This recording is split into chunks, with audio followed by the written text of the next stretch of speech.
Hello, everyone. I'm Del with Healing Frequencies Music, and I am here to bring you another PowerPoint presentation about tuning, the natural laws, how it all works together, and how this fits within healing music, as well as a variety of things that we hear in internet land that probably need a little bit of adjustment and some understanding. Again, as before, most of these videos are created because people are asking questions, and this is one way that I can answer those questions. So without further ado, we will share my screen and we will go into this most bodacious presentation. There we go. From the beginning, we're going to do the slideshow. Okay, and I've titled this one Natural Laws of Music and Tuning. And again, my name is Del Hungerford, and my website is healingfrequenciesmusic.com. There will be a link to it, along with the description, all below this presentation. So the first thing I want to go over is that music functions via natural laws. When we start finding patterns and things within nature, we know that we found a natural law. We may not understand it, but there's a natural law at work. So all Western and Eastern music is based on the musical harmonic series, which is a natural set of laws. And if you want to know more about the harmonic series, then I give here, go into YouTube. There's tons of videos where other musicians are explaining and demonstrating how the harmonic series works. So the harmonic series governs how music works. That includes scales, tuning, temperament, concert pitch, because tuning and concert pitch kind of go hand in hand, but tuning also works with temperament, which we'll explain. Pythagoras was the first one said to have discovered the harmonic series, but it's just kind of like my phone. I've got a phone and I'm still using it, even though I don't understand how it works. So ancient musicians were governed by natural musical laws just like we are today. There's a lot of musicians who don't understand those natural laws, but they still use them because that's what's evident, natural laws. So there's evidence that the ancient people from as early as 2,000 years ago, 250,000 years ago, made musical instruments that closely follow our modern scale. They've uncovered several bone flutes in caves. Different scientists are arguing over that, but there's been a couple of musicians who've taken the measurements of the holes and can actually play little tunes on them. So if they were actually using scales 250,000 years ago, it's the way we use music today is not that different. So basically, natural harmonic laws are based on simple ratios. We're going to go into that next. So octaves are made up of ratios. Some intervals are perfect ratios. The octave is a perfect octave. The fifth is a perfect fifth. The fourth is a perfect fourth. And you see the ratios for octave are 2:1. The fifth is 3:2. The fourth is 4:3. Those are the most important ratios in music. I won't go into all the details about that. So I just gave you intervals. An interval is the distance between two notes. So for example, an octave is a C to an octave higher C. A fifth, C to G, D to A, E to B. Those are all perfect fifths with a 3:2 ratio. Fourths would be like C to F, F to B flat to E flat with a 4:3 ratio. Those are intervals of a perfect fourth and perfect fifth and octave. All other notes within a scale are also made up of ratios, but they aren't perfect. Major sixth, major third, minor sixth, augmented fourth. Those are all other ratios, and they can all be adjusted to be a little higher or a little lower, depending on the temperament you use. The just temperament scale is based on natural ratios. Here's the key. They're both in and out of tune. Equal temperament is another way of adjusting the distance between notes, and it's a modified just scale. and it wasn't invented until the 1880s during the Industrial Revolution. So this is a picture showing ratios of the harmonic series. You can see you have an initial pitch, you divide it in half, you get an octave higher. You divide it in thirds, you get a perfect fifth higher. You divide it in fourths, you get 2 octaves higher. So that's, your perfect octave again. Then you keep going, you have your major third, then another fifth, and then another minor seventh. And these are all from the fundamental frequency. So the fundamental pitch is what you hear. You are hearing the fundamental frequency of my voice. So if I sing this note, you're hearing that, but there's all of these other harmonics in it as well. All other harmonics above the fundamental are sympathetic. That means they're in there, but your ear is going to hear the fundamental only. The other ones are colored with the sympathetic vibrations. When turning ratios into musical frequencies, we get what is called a just scale that is slightly out of tune. Believe it or not, just intonation is not in tune. No tuning system is perfect. Thus saith the laws of music. So the musical harmonic series, this is based on equal temperament. You have your fundamental frequency, which is this C. Then the next one, you divide the string in half, you get the octave above. Then you divide it in thirds, then you get this G, the perfect fifth.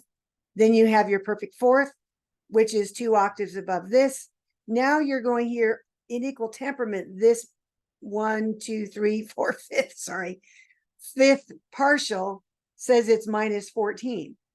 But that is according to equal temperament. In just that number would be different because the distance between here and there are based on natural tuning. Again, these numbers are based on equal temperament.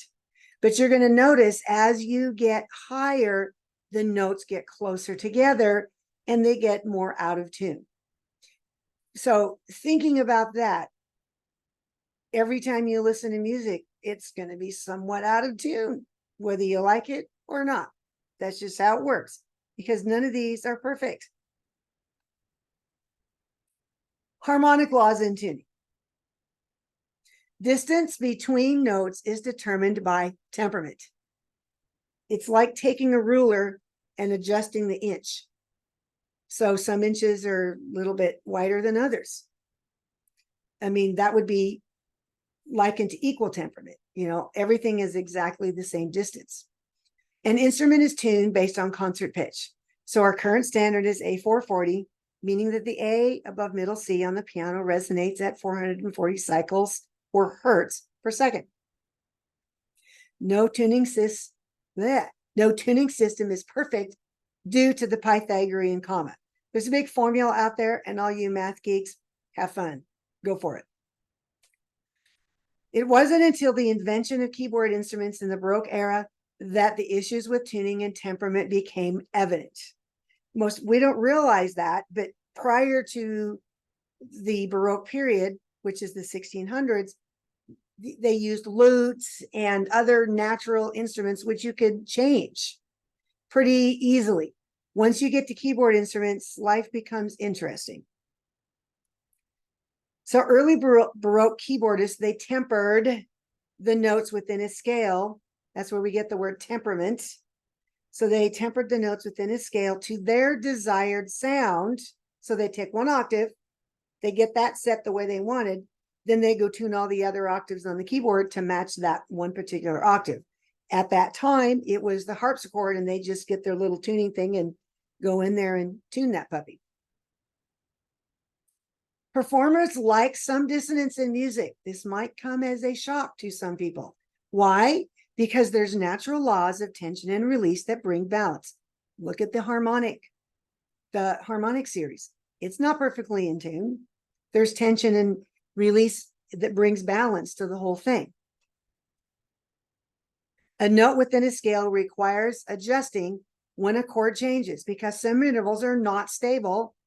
I think that's the same case with the periodic table. some elements aren't stable. Well, there are some notes that aren't stable and they're naturally out of tune. For example, if I'm sitting in an orchestra and I'm holding a G, in the key of C, that G it's going to be really easy to tune.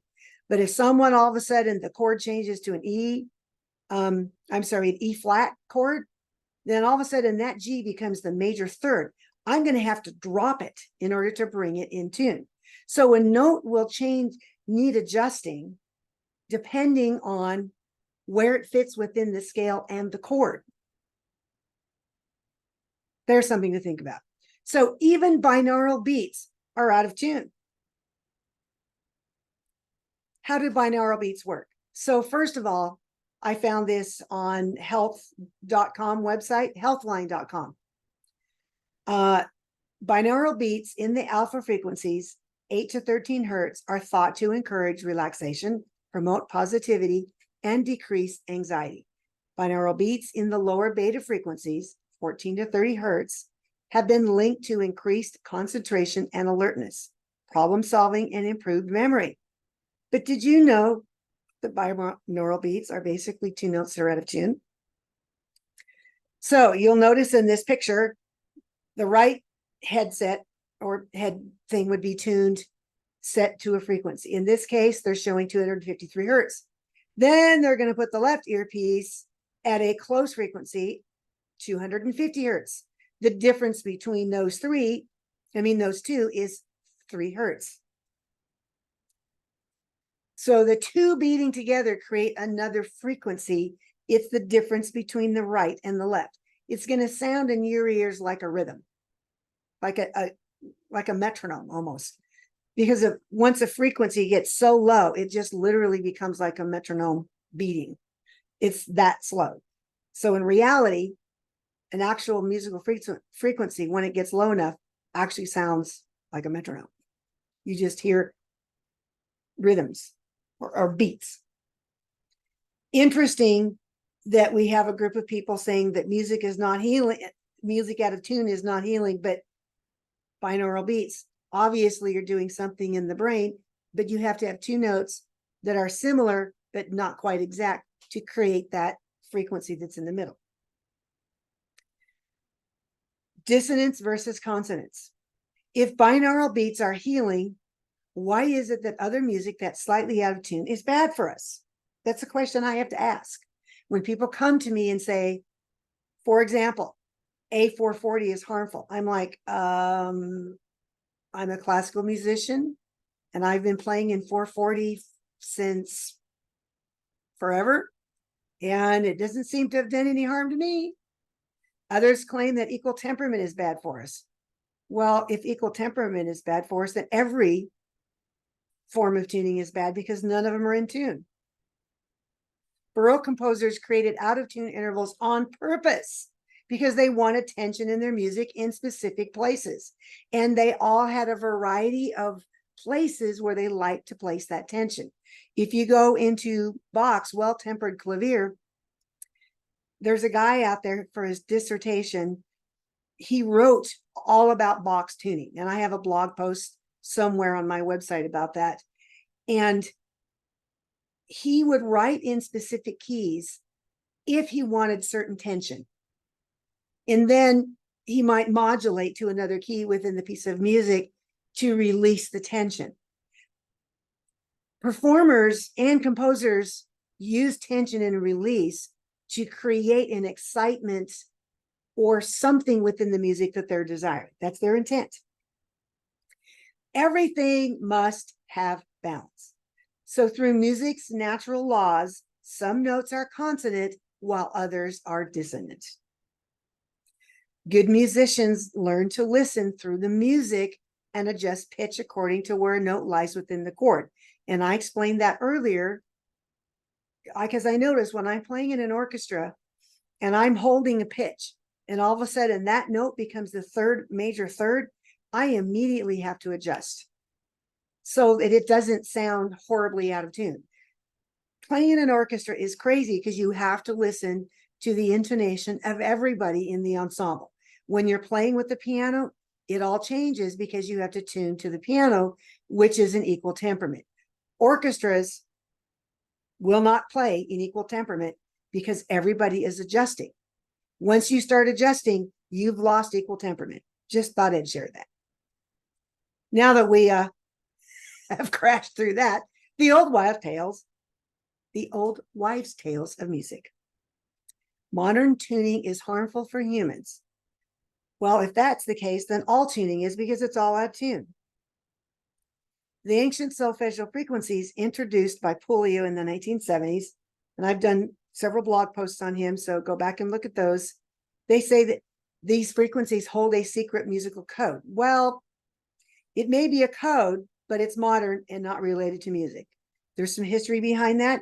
Go read some of my blog posts, sign up for the newsletter, and you'll get it all.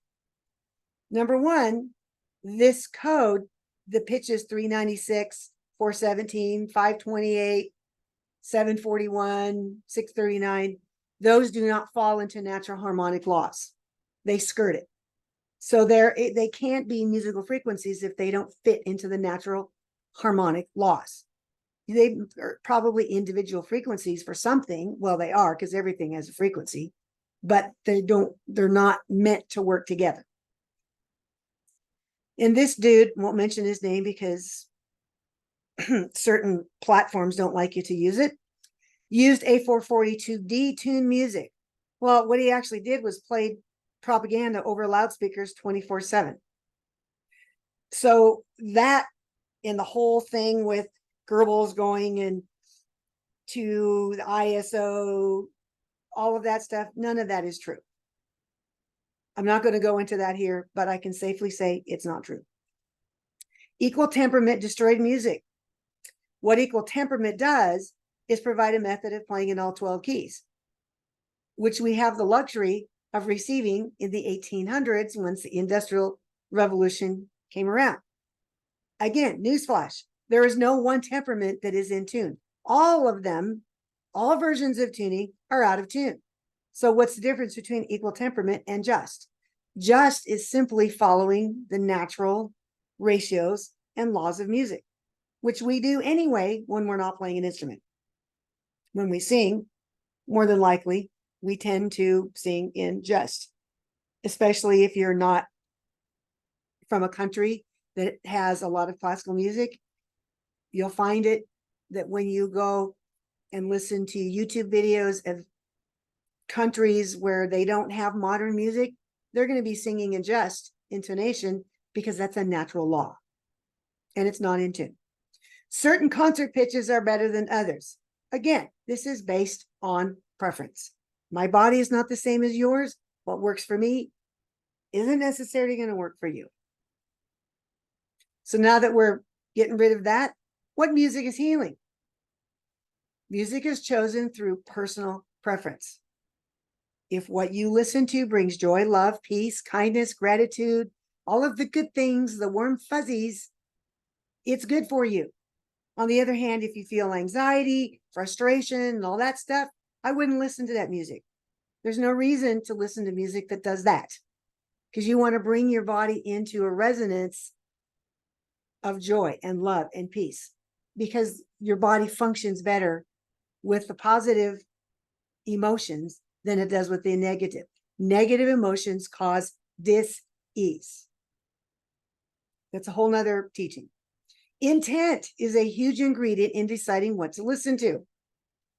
If you enjoy any music created with the ancient solfeggio frequencies, then continue to listen. Why do I say that? Because the intent of the performer outweighs the inaccurate historical facts. How do you determine intent? First of all, listen to the lyrics. For instrumental music, does it feel good? If the answer is yes, then it's okay to listen to. Pair your intent with that music. Music is a launching pad for healing. Pair your intent with music for what you desire in a healing process. And I'm not just limiting this to your body, because we have our emotions, which is part of our soul. We get our emotions all wonky, our body's going to be affected by it. And then we have the spiritual portion that needs to work together. So we have three parts of our being that work together to bring us into a place of healing.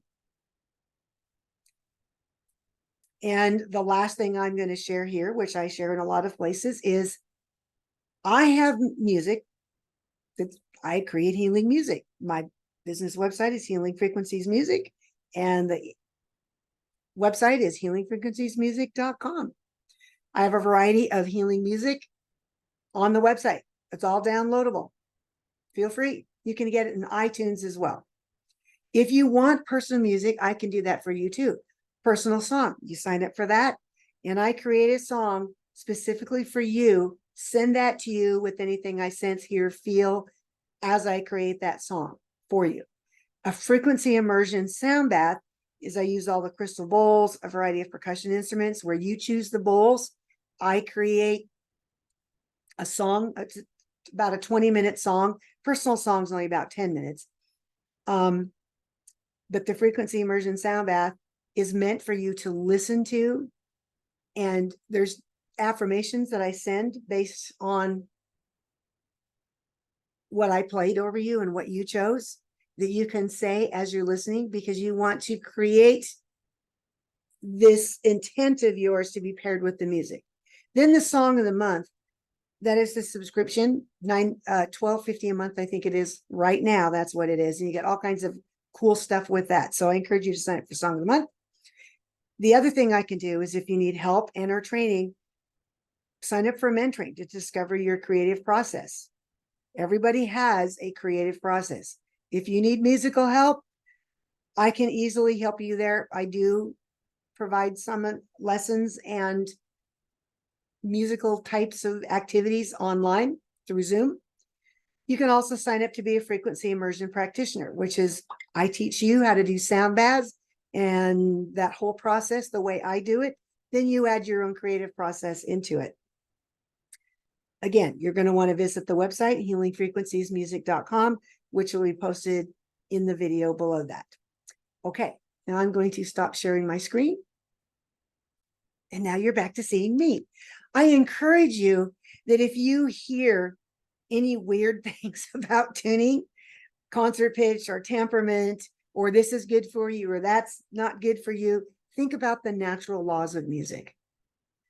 Music is out of tune at some time, at some points. And even binaural beats are out of tune. If we find the balance, you're bringing something into tune as well as something that's out of tune, it creates that tension release that so many composers purposefully write into the music because it helps bring balance to our systems. So when you're listening to something that's out of tune, it's really not that bad for you. Think of it as a binaural beat that's doing some deep, low healing. Now, I can't listen to music that's out of tune all the time. Once, if you have it out of tune all the time, that's different than in and out, when it's purposely or naturally created to do that. Okay, that's the end of this video. We'll see you in the next one. Thanks for joining me today.